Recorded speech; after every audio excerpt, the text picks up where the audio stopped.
पेपरफुटी प्रकरणात दिल्लीच्या जंतर मंतर मैदानावर आंदोलनादरम्यानच झालेल्या लाठी हल्ला प्रकरणाचे पडसाद धुळ्यात उमटले असून आझाद समाज पार्टीने रस्त्यावर उतरून एक दिवसीय धरणे आंदोलन करत थेट पंतप्रधान नरेंद्र मोदींच्या राजीनाम्याची मागणी केली। यावेळी केंद्र शासनाच्या विरोधात आजच समाज पार्टीच्या पदाधिकाऱ्यांनी जोरदार घोषणाबाजी करत निषेध नोंदवला आहे। गेल्या अनेक दिवसांपासून दिल्लीच्या जंतर मंतर मैदानावर पेपरफुटी प्रकरणात विद्यार्थ्यांचं आंदोलन सुरू होतं। केंद्रीय शिक्षण मंत्री धर्मेंद्र प्रधान यांनी राजीनामा द्यावा या मागणीकरिता आंदोलन करत असताना पोलिसांनी लाठी हल्ला केला। त्यामुळे या लाठी हल्ल्याच्या निषेधार्थ भारतभरात पडसाद उमटले आहेत।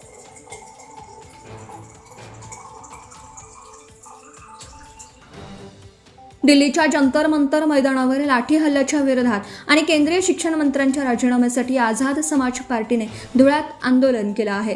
गेल्या अनेक दिवसांपासून आंदोलन करूनही केंद्रीय शिक्षण मंत्र्यांचा राजीनामा न झाल्याने आझाद समाज पार्टीने थेट पंतप्रधान नरेंद्र मोदींच्या राजीनाम्याची मागणी केली आहे। यावेळी आझाद समाज पार्टीचे महाराष्ट्र प्रदेश महासचिव तथा उत्तर महाराष्ट्र प्रभारी दिलीप मोहिते, जिल्हाध्यक्ष संजय चव्हाण, युवा जिल्हाध्यक्ष दादा बाबा सोनवणे, दिलीप अहिरे, महेंद्र बोरसे, दावल वाघ, आनंद गांगुर्डे, उत्तमराव झनके, राहुल वाघ, श्याम मोरे, शंकर गायकवाड, सोनू पवार, राकेश गायकवाड, स्वप्नील कोळी, बंटी वाघ, सुमित साबळे, संदीप गायकवाड, विशाल मोरे यांच्यासह पदाधिकारी मोठ्या संख्येने उपस्थित होते।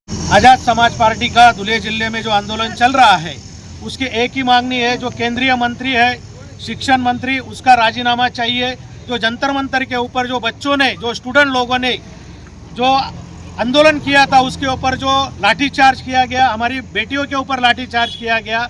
आज जो शिक्षण मंत्री 2021 से लेकर आज तक कितने घोटाले हुए इस एग्ज़ाम के अनुसार, एग्जामिनेशन में पेपर फूटा गया, सारी चीज़ हो गई, फिर भी इनका राजीनामा नहीं ले रहे। तो हमारी एक ही मांग है आज़ाद समाज पार्टी की कि भारत के पंतप्रधान नरेंद्र मोदी ने राजीनामा देना चाहिए, क्योंकि उन्होंने खुद होके ये अपने ऊपर लेना चाहिए। अगर एक मंत्री उनका राजीनामा नहीं दे रहा है तो शेम बात है ये, और भारत के सारे नागरिकों ने इनका बहिष्कार करना चाहिए। और हम लोग कल बहुत बड़ा मोर्चा निकाल रहे हैं, उसके साथ में सारे महाराष्ट्र और धुले जिले के लोग शामिल होने वाले हैं। Subscribe now and press the bell icon. Never miss an update.